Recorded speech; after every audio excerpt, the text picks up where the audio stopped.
Hi, and welcome to the third episode of Talking About Teaching Economics. Today, my guest is John Palmer, Professor Emeritus from Western University and an adjunct here at the University of Regina. Hi, John. Hi, Jason. Thanks for having me on. Well, thanks for joining me. So today we're going to be talking about that workhorse model and arguably one of the core models of an intro economics course, be it micro or macro, demand and supply, or supply and demand, depending on how you want to think about it, whether you believe Say's law is real or not. So, and this is such a huge topic. Hopefully we'll get through a good chunk of it and get some useful ideas about how to deliver this for our people who might be watching this. So when you talk about when you come to this chapter in an intro course, how do you approach it? Well, the guts of economics is opportunity costs. Mm-hmm. And so I started off right off the bat by emphasizing the concept of opportunity costs and trade-offs. I think when I introduce demand, I actually have the students eating some invisible chocolate chip cookies that I've left for them and rating them. And then I rate them myself. And I don't talk about utility really. I say, well, economists use the term utility. Let's just give them rating points. And we rate the points and we develop some sort of set of my preferences. And then I say, well, what if the price is this? And my other options are that I could buy chewing gum or something like that instead of the chocolate chip cookies. So they get the sense of trade-offs right away. Right. And immediately, as we plot it, they see, oh, there's this demand curve is downward sloping. And that is really important, that they get the concept of opportunity cost. That if the price goes up, that means I have to give up more of something else to buy this product. And immediately, of course, the students start asking, well, what if it's something you really need? And of course, it's something that economists are fighting all the time, that demand curves are not vertical. We have to try to drill that home to people. Demand curves, so I keep asking, well, what do you mean need? And they come up with all kinds of possibilities. Well, I really need to have this course for my credit. Well, that's only if you want the credit. So it's a conditional need. Well, I really need to have some insulin because I'm diabetic. Well, that's if you want to live or if you don't want to change your diet. I mean, it's a conditional need, right? All of these things are conditional needs. And when the price gets high, for whatever it is, even if it's something that's life-saving, if the price gets high, you just say, well, to hell with it. I'd rather live my life this way and not give up these other things, even at high prices. And so no matter what it is, needs are conditional. There's no such thing as needs is what I try to teach them. They're wants. Some are more intensive than others.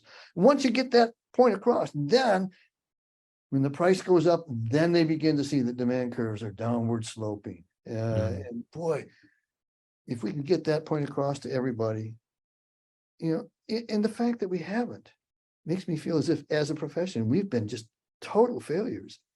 Yeah, I mean, I don't know how you feel about this, Jason, but there's so many policies out there that just show so little understanding of opportunity costs and demand curves being downward sloping. And that's the heart of demand curves being downward sloping. It's opportunity costs, scarcity and trade-offs, and opportunity costs.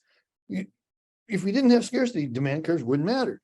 If we, but we have scarcity, and that causes the trade-offs, and that's what means that when prices go up, people are going to buy less, no matter what policymakers might tell us. Those demand curves are going to be downward sloping. If we just get that across, why are we such failures? I mean, I think I'm doing a good job teaching this stuff. I think I've done a good job teaching this stuff for the 87 years that I've been teaching.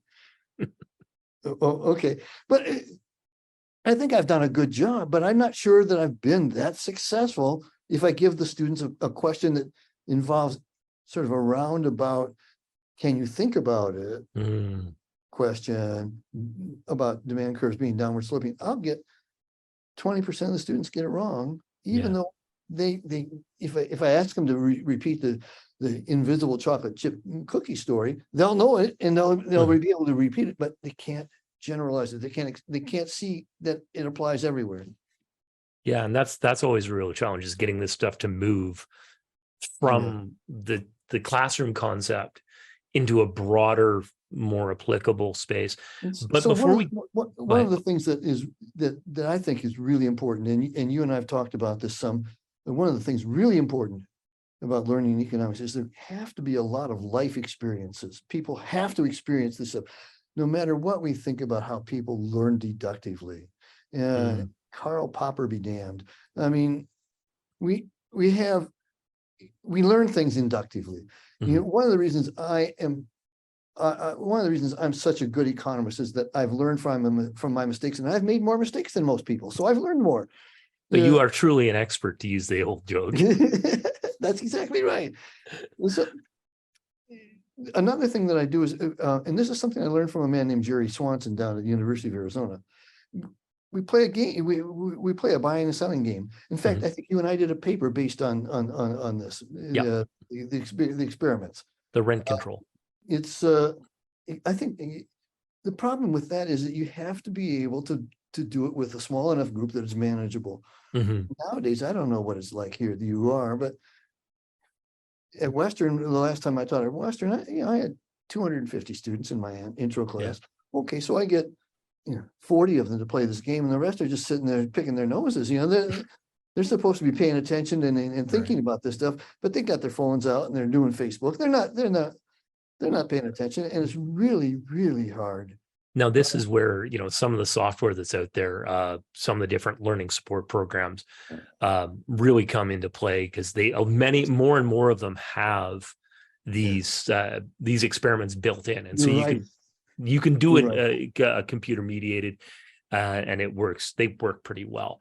Yeah. But Well, I know that you use, what is it, my Econ Lab, my econ lab, yeah. and I've used Applia Mhm. past, Mhm. and both of them have really good And coordinated games. It takes a lot of time to set them up. It takes a lot of time for the you've got some professor and upfront cost. the chief teaching assistant Mhm. to work these things out. You're absolutely right, Jason, Yeah. because it's learning by doing. I mean, It's it only it's and just to build on what you said earlier, it's part of getting to that inductive point, right, where you have to have something from which to take that leap. And and you have to have and you have to do it over and over again. You have to Mhm. change the Mhm. circumstances. I learned from my mistakes, but I am very myopic. I have to make Mm. a lot of mistakes to learn. I'm not a stupid person, so I assume that many people are like this, that you have Mhm. to go through it in a lot of different ways and a lot of different wrinkles. Oh yeah. Oh yeah.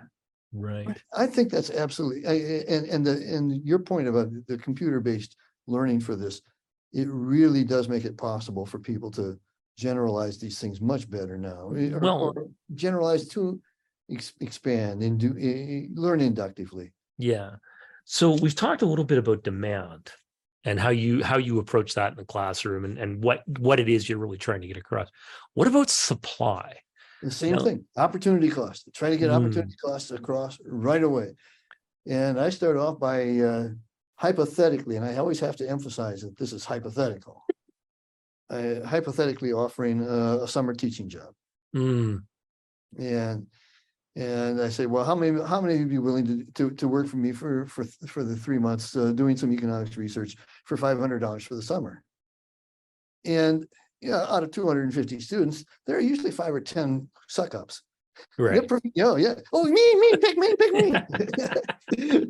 And I raise the offer, and I say, if Mm, you've already raised your hand, don't raise your hand again. We're just going to do this cumulatively. I right. assume that if you do it for 500, you would do it for 1,000. And then, of course, you can get into some theoretical things about whether there's a kinky supply curve and a backward kinking and all this stuff Right. about that people argue about with blood donation and plasma donation. Right. But most of the evidence that I've seen indicates that it's not a backward kinky supply curve for blood donations and plasma donations. And so I don't even get into that with the students. And just, Yeah. okay. And almost invariably, you get, when you ask this question, you get a huge increase in the quantity supplied. Notice I said increase in the quantity supplied. I always use the correct terminology. Always. You get a huge increase in the quantity supplied of labor as the price gets right around what Mm, the opportunity costs are for most students. And then I right. say, at some point, I stop and say, what did I have to do to get you to raise your hand? Someone says, well, you had to offer me enough money. You had to describe the working conditions better. And blah, blah, blah, blah, blah. I said, no. What I had to do is I had to meet or exceed the opportunity costs I had to emphasize the opportunity cost point issue. That once I could meet or exceed the next best option, then you were willing to raise your hand. Yeah. And I made clear to them that they weren't committed if they raised their hand too. I wasn't committed to offering the job. They weren't committed to working for me. Neither one. Okay. Right. And then let me see, I guess if I start here, I go like this, we get a curve that comes over like this, and it's pretty flat where most of them are, and it goes up like this. And some of them aren't willing, they're not willing to work for me for $10,000 for the summer. Yeah, no, you're just not worth it. And I started asking them why. And I know one of the answers that none of them will ever give is they can't stand me. I wouldn't, Palmer, I wouldn't work for him for $1 million. Genghis Khan, no. I'd rather work for Genghis Khan than work for Palmer. That example comes up because one time one of my very favorite students was working for me in the summer, and somebody said, "What? You're working for Genghis Khan?" So that's the reason that number comes out, that example. But I always get that sort of what is a third degree polynomial type of supply curve. It's not the standard supply curve that we draw. No. But that sort of captures, I think, a lot about what happens in the real world, that there are a lot of firms out there that are very low cost suppliers. Most of them are right about the opportunity costs. Mm-hmm. There's some others. You want to attract more into that industry or into that business.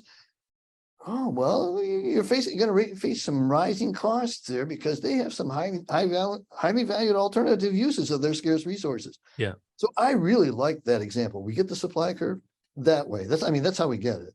Well, and the fact that you're using labor as the example, because that's something that might be vaguely familiar to some of them. To most of them, I think. Depending on the age, I mean, that's one of the things I've noticed in you talk about having taught for 87 years. I've only taught for 47 years. But the number of students, particularly at the introductory level, who have had jobs before they got here has shrunk. They haven't even had part-time jobs or something. No, there are a number that get all the way through high school and into their first year without any employment experience. Wow. So that example must be a little bit more difficult to use. Well, what I do is I ask them who's going to sell me their phone. Okay. Everybody has a phone, right? Well, yeah, exactly. So who's going to sell me your phone? If I offered you $20 for your phone right now, how many people would sell it to me? And okay, that's why not? Well, that's dumb. That's not enough money. Okay, $100. And then I do the same exercise you do, but I'm using their phone because it's like, no, this is good. That's good because I'm so out of touch with today's students that I don't know they're not working. Well, now a number of them do, right? But you're going to hit about half the class or so with the labor example. It's something I think most of them expect to do at some point. I hope so. Still, getting them to sell you their phone is interesting. The reason I like the labor, though, is that we're talking about using scarce resources to produce something. We're not just talking about transferring something. Transferring a used resource. Yeah. And I'm going to play with your idea, I think, a little bit. And I might trot it out this fall and see if see how it goes. Because every year I do it. I get that's a third degree polynomial I'm talking about. I think so. Yeah. To get that shape. And every time I get that, even if it's a class of only 40 students, I get that. So when I do the cell phone thing, I get something very, very similar. You get not much, and then a big jump. So it ends up being a little more like a step function for me. Like you get not interested. So then I can talk about the reservation price. Oh, that's nice. Yes. Right. And then you get this big jump. I say, well, what happened here? Well, that's about what it would cost me to replace it. Yeah. Right. Or that's what I could sell it back to the phone company for. Right. And then you get a few who've just bought the brand new phones and they're in love with it. And this used to be a thing when iPhones used to be hard to get. The new iPhones were hard to get. Yeah. It's like, no, I'm not giving this one up. Right. Well, and the other thing too is if the students are thinking about it at all rationally, in my mind anyway, now maybe it's because it's my own personal taste and preferences, they would want to charge you more than the replacement cost for the phone, because there's all the time and hassle of replacing all their apps and getting the data and I hate to get a new phone because I have to update everything. I mean, yeah, it's pretty easy now, but still, it's it's a couple of hours of it's a couple hours out of my life. Exactly. There are opportunity costs involved. I could be watching television instead. Yep, I'm with you. So we've talked about what it is that we're trying to do with the demand and supply, particularly. And I agree with you 100%. This all evolves out of opportunity cost, and when opportunity cost clearly evolves out of scarcity, and getting that core point that, hey, remember this thing we talked about way back in the first day of classes? Yeah. It's still here. And I think that's really important. So how do you go about assessing whether or not you've been successful? Well, I think this in-class game really helps with that. We'll have 20 buyers and 20 sellers selling baseballs, and they're all given a card that has their reservation price.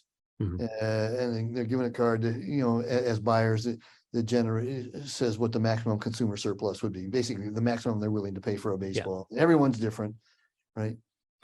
And then after 2 or 3, at most 3 rounds, usually they converge pretty quickly on with 2 rounds. They want to know, well, what's a good price? Find out.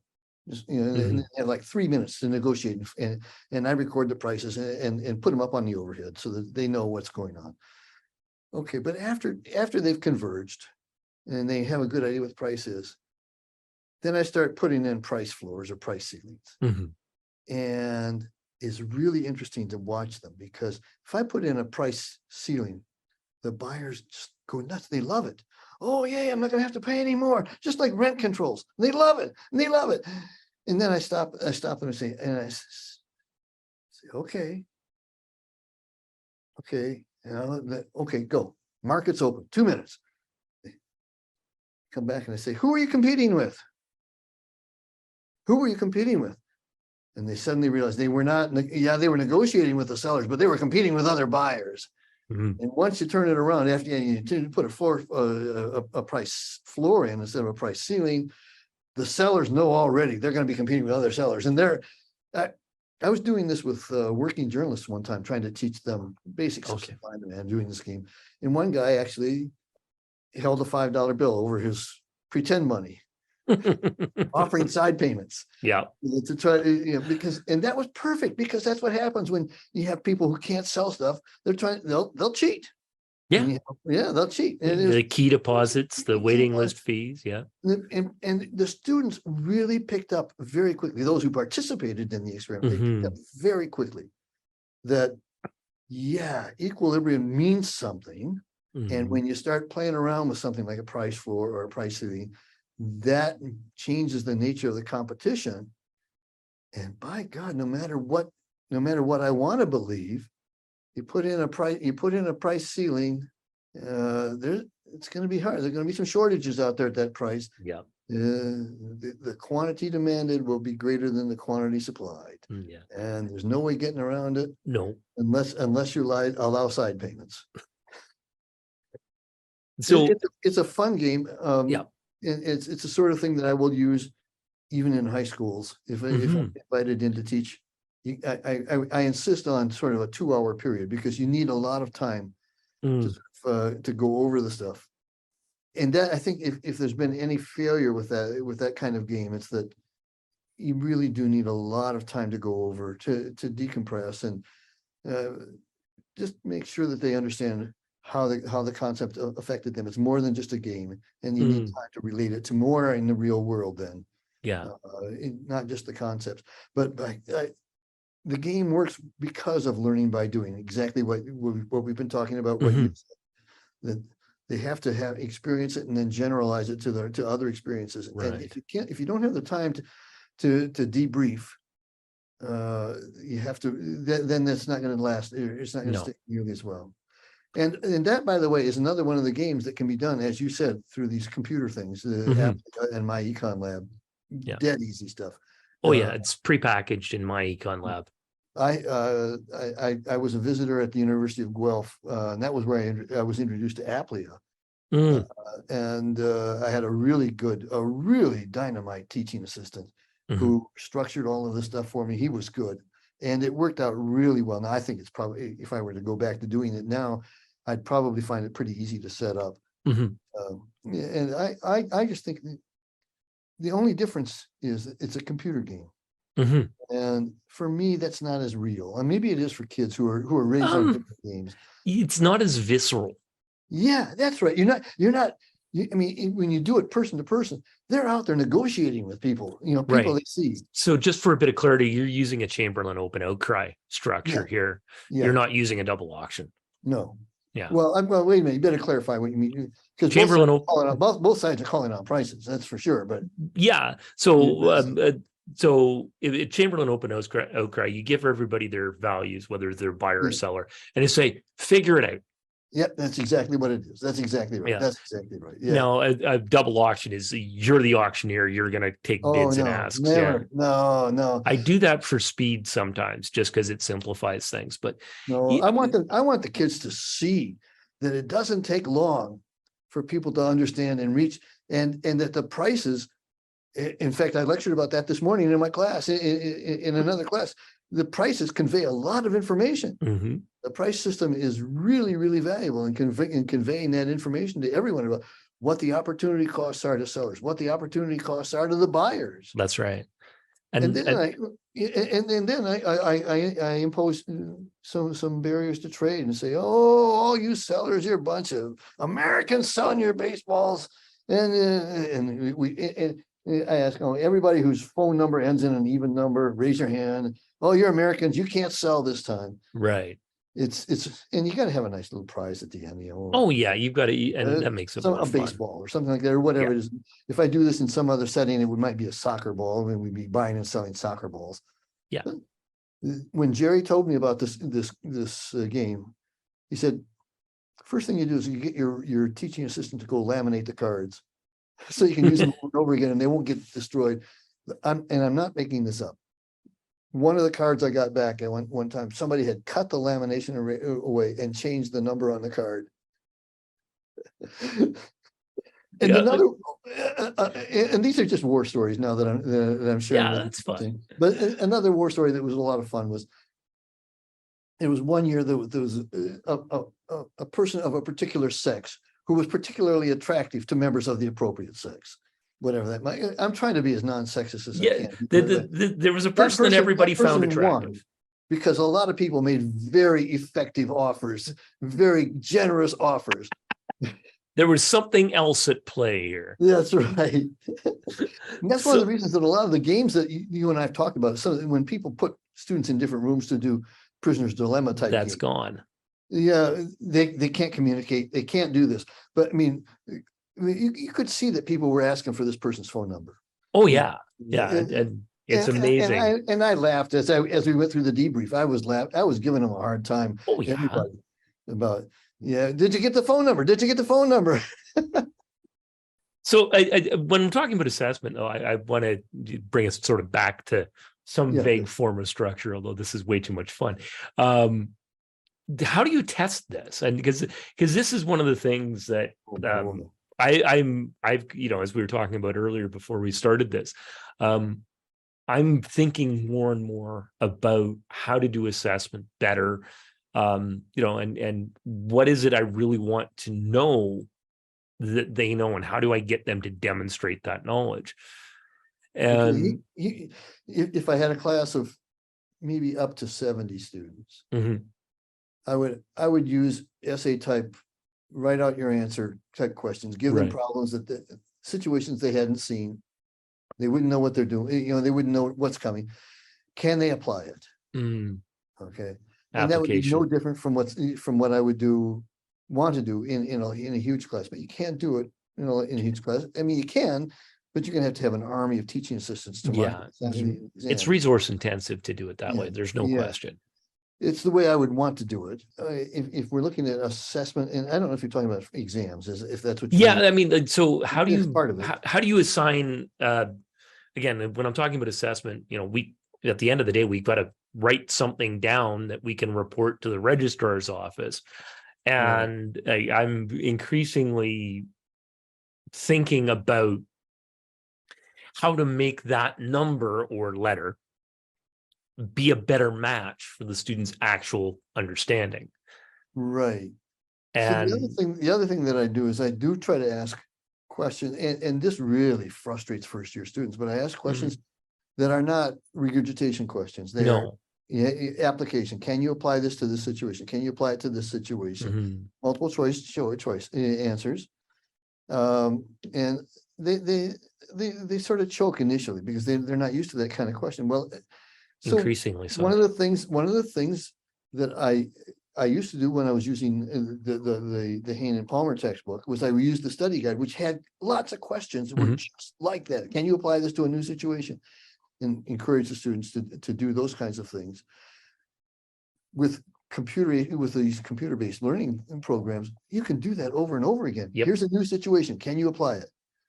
Now, I don't know what it's like for these students now. I did some sort of computer-based learning, but it wasn't really. It was sort of like computer-based learning in my Psych 10 course when I was an undergraduate, but it was a book. Yeah. You go on to the next page. Yeah, the old workbooks. And I was in a hurry to get through it. I didn't learn a damn thing. No, And I worry about that mechanical with the computer-based learning programs. That are the students just rushing to get through this stuff and they don't care?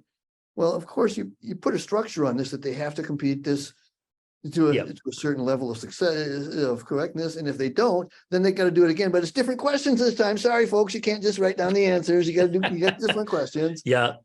And I would give them 3 tries or 4 tries, something like that. But it's time consuming if you don't study. It's more effective, more time effective to study, to do the thing. Yeah. And that's ultimately what we're trying to incentivize, right? Right. And this is, fortunately, my late wife was a psychologist, and we talked about learning theory a lot. And so that's one of the reasons. I'll use a name now that many of your listeners will have heard, and that's Michael Parkin. He wrote one of the big sellers in intro books. Well, when he and I were talking about machine-based learning long before he even came out with his intro book, I think before he even thought about doing the intro book, we were talking about implementing computer-based learning for our classes. And that was one of the things we had to give them: incentives to study, incentives to learn how to apply the material. And that's when you can do it, right? And you probably discovered this too. I mean, you're the one who should be giving this talk, not me. You're probably using all of these things with my econ lab. Yeah, I am. Are you fine? Here's one other thing though. Okay. And I think I may have mentioned this to you before we got on. And that is, when I taught at the University of Guelph, I used it was the Manque text, or the Canadian version of the Manque text, and it had Applia. I had never seen Applia before. At the end of the course, I gave my students in Guelph exactly the same exam that I had given to my students at Western the year before. The performance was 5 percentage points higher because of Applia. Just because of Applia. Time on task matters. I mean, they trial, repeated trial, spaced learning, all of the things that you learn in Psych 10, all of those things are important for learning. And it stayed with the students. They learned more. And so I think all of that stuff is really important. The only problem that you and I think both have is that I don't think it sticks along. I don't think it's going to stick around as long. But then what undergraduate education does stick around? I mean, I would like them to learn that demand curves are downward sloping. I would like them to see that in every minute of every day of the rest of their lives. I want them to think, breathe, and live. Opportunity cost, demand curves are downward sloping. I don't think we do that. We don't succeed in that, and that's a problem because that means we get in bad policy. Well, I think we succeed with some. I think we abjectly fail with others. And that was going to be the next question: is trying to get this stuff to move from short-term cram for the exam to something that's going to be you're going to carry with you in your heart, if you will, if you'll forgive me for trying No, to that's wax a fine. little bit poetic, No, that's great. carry it with you in your heart and really understand and know that, yeah, this whole scarcity thing and opportunity cost thing is really important and meaningful. And if you hear somebody talking as if it's not real, your ears should perk up and you should Yeah, be on yeah. high alert. Okay. There's probably some nonsense coming pretty quickly.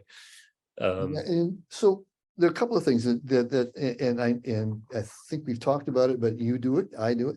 And as the computer-based learning thing is important because space trials, it's Mhm. not, it keeps the students from cramming. Yeah. And we know from all of the rat theory and everything else that space trials, people are going to retain the information More. longer. Okay, And if we could just give them space trials for the rest of their life, that would be.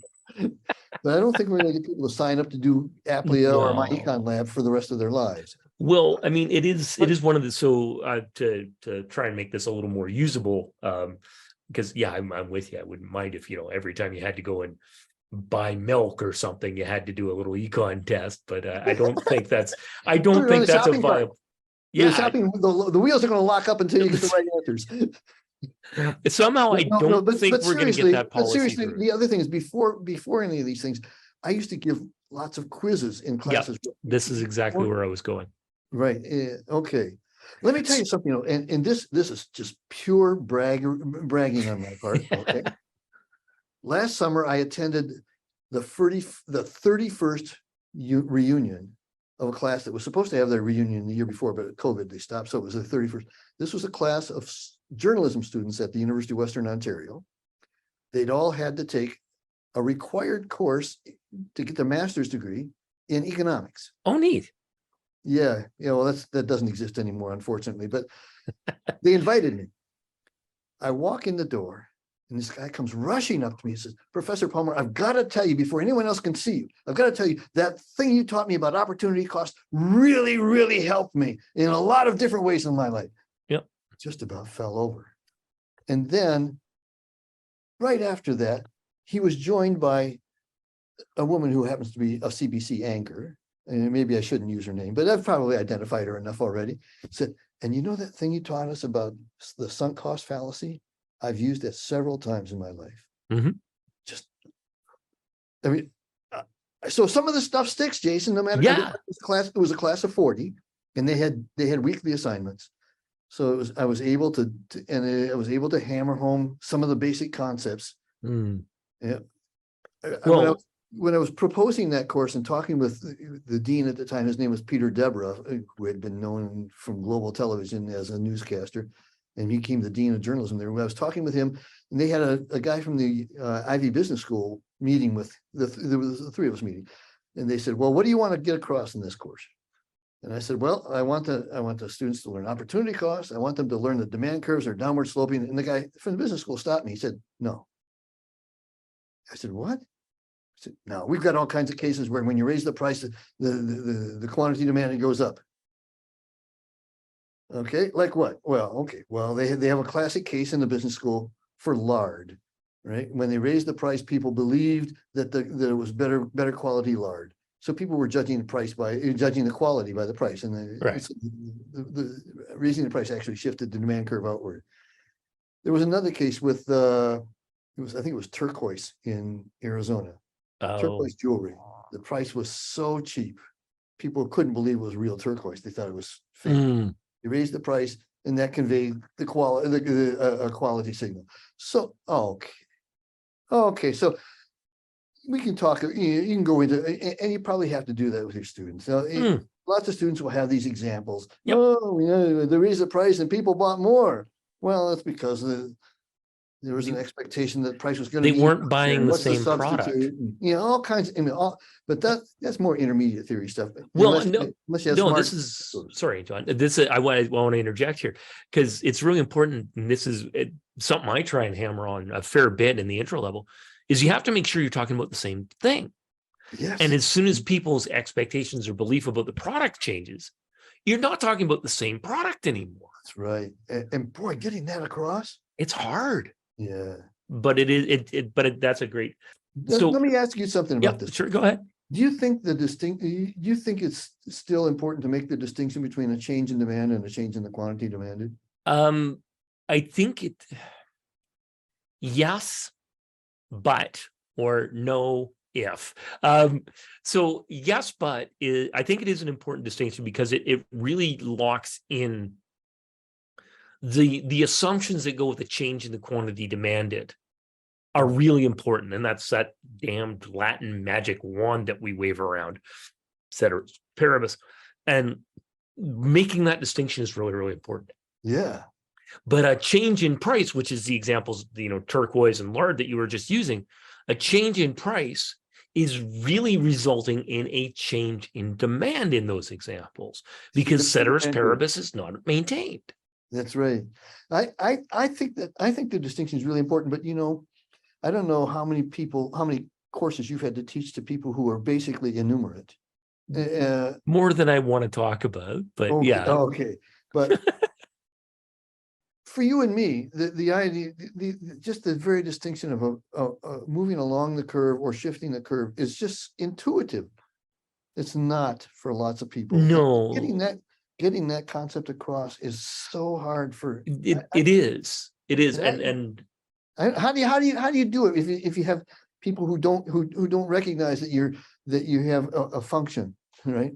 So the way I do it is I make a big deal and say, okay, I draw the curve, right? And say, here it is, fine. Right. Okay, we're going to be at this price. Here's the price. So if something else that's not on the axis, I use this stupid mnemonic, right? Is it on the axis? No, but it affects how much you want to buy. Right. You got to draw me a new curve, even if the price doesn't change. And so let's use your turquoise example. So even if the price doesn't change of turquoise, even if it's still $10 for this really nice piece of turquoise jewelry, if you suddenly believe that the turquoise is real, you want more of it, don't you? Buy more at $10. At $10. At $10. Exactly. Yeah. And so I say, okay, well, wait a minute. You want more at the same price. The dot's over here now. We're over here. So how do we do that? Well, so you got to draw me a new curve.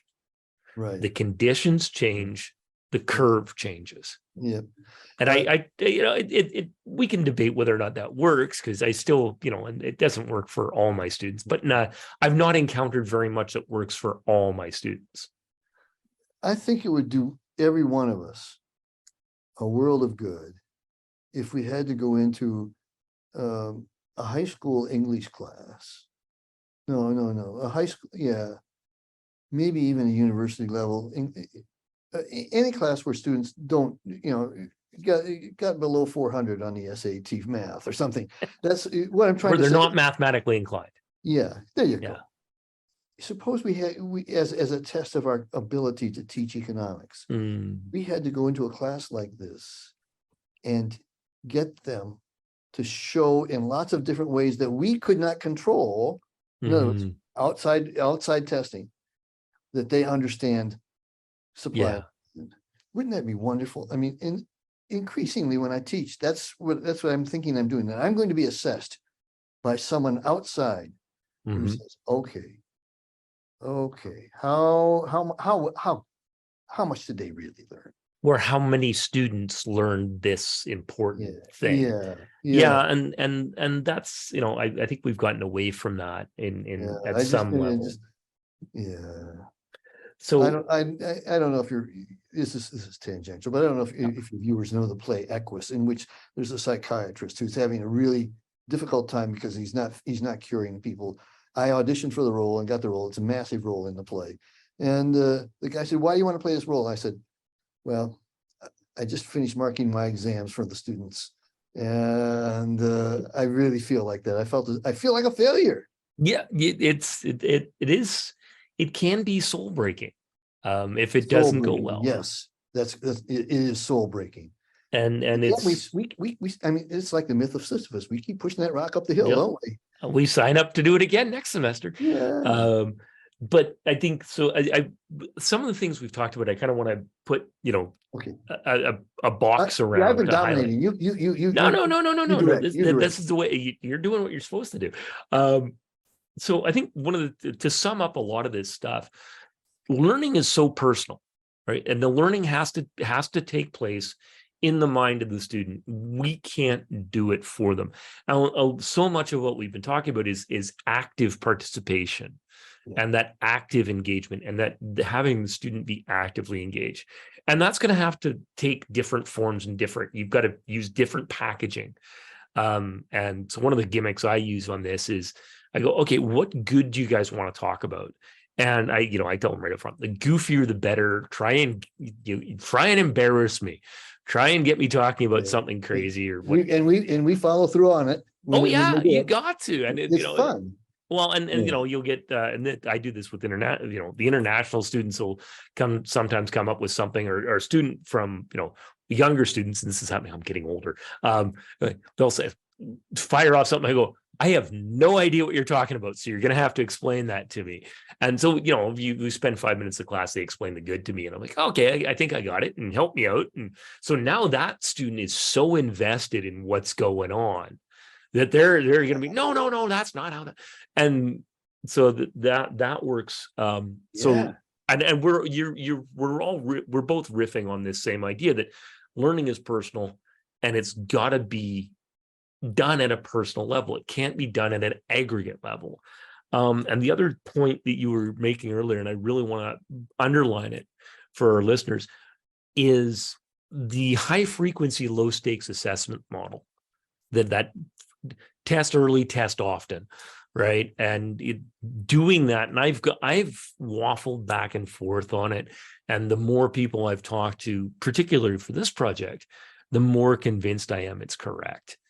That, doing a lot of high frequency, which necessarily means low stakes assessment, might give you the repetition and that spaced learning that you want. I mean, I've talked to anybody in the military. What is it? Demonstrate, imitate, repeat. Right. And that, and they're worried about teaching people stuff when it really matters, because that might make the difference between surviving and not. Well, and it does flow from Psych 10 rat mazes. I mean, it really does. And it's all this conditioning. Conditioning is a part of learning and all this other stuff. Before we get too far down the rabbit hole, I do want to chase one more rabbit hole, and it's something that sort of gets lost in these discussions. And we haven't talked about equilibrium, but I guess we'll do that in maybe a different podcast, different episode. Right, you said this earlier, and I really think it bears expanding on. Prices are information, and that gets lost, and so many of our colleagues lose track of that. Yeah. And it's something that I read from a lot of the economists that I follow in social media. They often talk about prices being information, but they convey an awful lot of information, Boy, they're informationally dense. They convey a lot of information about what's happening at the margin. Yeah. They don't tell me about your consumer surplus, or they don't tell me about the profits, but they tell me it's at the margin where the changes get made, where scarce resources are going to be moved from one use to another use. Yeah. It's really important. And by God, the way things are happening with policy these days, it seems to me that information value from prices is being lost increasingly. Well, it's being destroyed. Yeah. Arguably. Yeah. Well, yeah. Okay, we agree completely. Yeah. So what is, if somebody is going to come in and regulate a price, there's a big cost. It's not fair that they charge so much. It's not the fairness that's important. I mean, fairness in some sense is very important. We know that. Yeah, but human beings are wired for fairness at some level. In some ways, I think you're right. Yeah.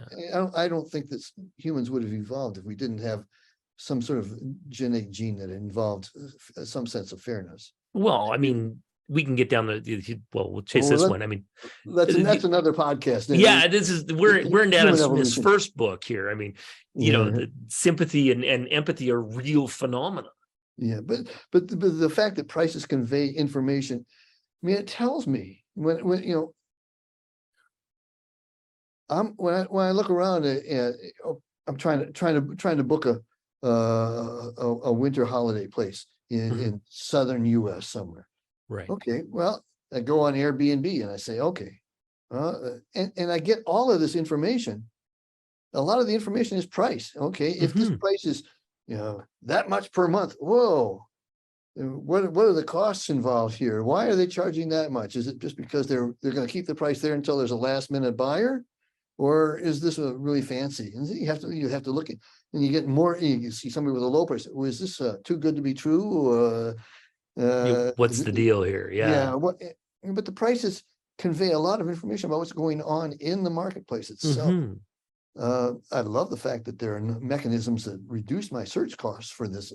But when there's a price out there, okay, the price of wheat just went up. The world price of wheat just went up. Why? Well, because Russia says they're going to bomb the wheat ports in Ukraine. Yep. Okay. I mean, I don't even have to know why. I don't have to know why. I know the price of wheat went up. I know there's an underlying expectation that supply is going to be reduced in the world. Okay. And it can, I mean, that's pretty important. Why is it? Then you can start saying, well, why is the supply going to be, why is that supply curve shifted? And here's something that, an advantage of teaching this stuff in Regina is that, hey, look, if the price of wheat goes way, way up, that's information that there's less wheat available to be bought, right? How are local farmers going to respond to this information? How is this information going to get used? Well, they're going to plant maybe fewer lentils and more wheat, and away we go. And because all they have to do is leave the city and look around and go, yeah, there's more wheat this year. Right. And so that's, I think, really, really important. I think we should probably wrap it up so we don't run too long, but I do want, let's end with this. Well, no, actually, there's one more topic I do want to chase first. So, and I'm building on your idea. Yes, Inspector Colombo, Lieutenant Colombo. Yeah. One more thing. No, I would love to hear your thoughts on this. I'm building on something you suggested, going in and teaching, say, to an English class or a group that's really not used to thinking in those sort of highly structured, formalized logic terms of arithmetic and mathematics. Narrative. What role does narrative play in your approach? I think it needs to play more. That's fair. When I'm teaching in the classroom, there are all kinds of stories that I tell. I use lots of stories. I tell them sometimes I tell them as if they happened to me, but they didn't really. Yeah. I tell them in the first person. Sometimes I tell first person stories as third person because I'm so embarrassed and I don't really want them to know it happened to me. But the narratives, the stories, I mean, they're there to illustrate a point. They're not just there to so that I can perform one more episode in my stand-up comedy routine. They're there because I'm trying to make a point. And I think narrative is really important. And I think that some of the textbooks that I've seen that have more narrative in them probably do a better job because the students read the story and they get hooked on the story. Yeah, you want to find out what happens to. But they don't. The problem is the students want to read the story. They don't want to do the debrief. And they don't want to unpack it. Yeah, the only way to do the debrief is and make them sort of generalize and try to internalize the story so that they can generalize it to other events is to actually quiz them on it. You have to get them to understand the implications of the story. The narrative is a great way to teach, though. I love it. But that's an interesting point. The quizzing is part of the learning process. Yeah, it is. Yeah, exactly. So we'll wrap up. And what advice would you give to a brand new instructor tasked with teaching this material at the university or college level? Well, the first thing I would say is, whatever you do, make sure you adopt Jason Child's textbook. Okay. The second thing I would say is, think about what is important, what you want them to know 2 years from now, 5 years from now. If there's stuff in the lessons that you're teaching it only because they have to know it for the intermediate level course that they're going to take after your course, that's not so important. That's really not so important because most of our market should be those who are not going to take any more economics. Yeah. Teach to the students who are going to become voters. So that, and then in that sense, I would say also even if you somewhat foolishly don't adopt the child textbook, adopt a textbook that has my econ lab or Applia or something like that. So that, and then think about it, work on it, do some work. I think the students will learn a lot more that way. They'll retain a lot more. And don't be afraid to tell stories in class. Don't be afraid to use the narrative to illustrate the concepts. Don't be afraid. And if it's at all possible, get the students involved, get them involved. Even if that means you have to go around and pick on students or question them or something like that, get them involved. Because learning by doing, economists really have spent far too much time trashing the business school approach of learning by doing, the case method approach. That's wrong. Students learn more by working on cases, working on examples. Wonderful. My guest today has been John Palmer from Western University and the University of Regina. Thank you.